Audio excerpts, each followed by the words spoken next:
Okay, we're almost coming to the end now of the drawing, which I'm really pleased with. Really pleased with. Look. I'm going to leave out certain parts of the gatehouse just so that I can focus on maybe a little bush at the side there. I don't know, we'll see what happens, but I think because it's such a small gap there, I think I would rather focus on a little area where there's a bush or something. That could work, bring some dark lines going on. Right, quickly, before I go, I'm just going to show you this area here. You can see I haven't shaded in yet, so I just thought I would show you that. I'm going to get a 6B normal pencil this time.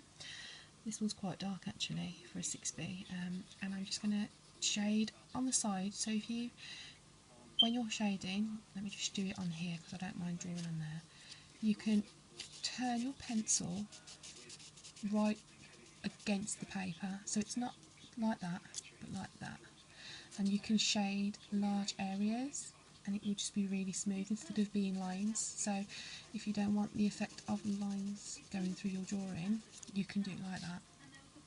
Okay, so I'm just going to get this dark area here.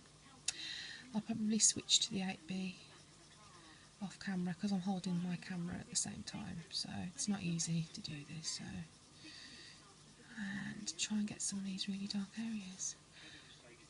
Now, I really enjoyed doing these videos, and I'm trying to think of ways to turn this into a career for me. Any suggestions would be great. I am qualified as a teacher, but I just don't feel like teaching is my thing. Maybe on a broader scale, i.e. online, teaching online, doing live broadcasts, if that's possible, I don't know.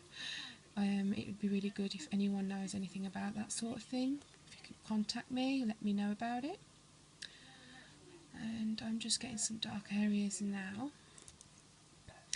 I've looked into doing periscoping, which is cool, but I really need to find ways that I can get paid to do it. So other than doing it at home, having private lessons with people,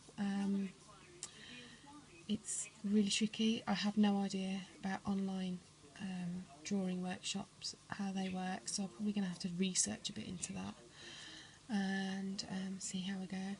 Okay, and also the windows here, I'm just going to quickly show you what I'm going to do there and get the framework in. The frames are quite thick there, just try and get those areas in. I really hope everyone's enjoyed watching these. I've really, honestly, I've enjoyed doing them. I have really learned a lot myself just from talking about what I'm doing. These are things I'm going to constantly refer back to.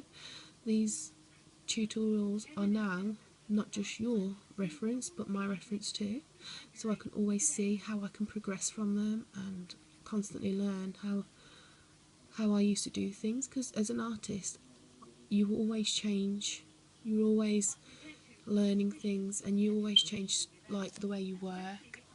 I think that's healthy as an artist. I think you have to be open-minded, try different ways. So I'm just going to do a few of these diamonds. Now currently it's about 11 o'clock at night. It's really getting late. I always seem to do these at night. It's not the best thing in the world, but when you're a mum or a dad, it's tricky really to find time when you've got little ones to do drawing videos, especially one that is actually only 17 months old. She's into everything now, so it gets a bit tricky to watch her and do this. So right, okay, coming along really well. I'm focusing now on the reflections as well. Compared to the first window we did, the reflections aren't as strong on this window, so we're probably focusing more on light areas, dark areas and just the diamonds.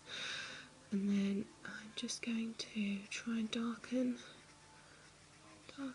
that frame there, darken that frame there, and just keep remembering that you need to show the differences between light and dark areas. To make a light area stand out lighter, you have to darken the dark areas. So there's always those kind of techniques you can use. So if you've got an area that's not completely white, or you've rubbed out and you've made mistakes and it hasn't completely got rid of the pen, make the dark areas darker. Always works. And right, and keep going. Now I'm just going to do the finishing touches off camera in a moment, but you can see how adding dark shadows to the windows and everything, how it just makes everything pop. I mean, I've got to do a bit of a background because at the moment it's kind of floating in the middle of nowhere. It's kind of floating in the space of the page. Woo.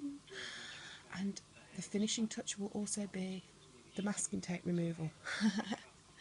And then I'll do another video showing the finished piece.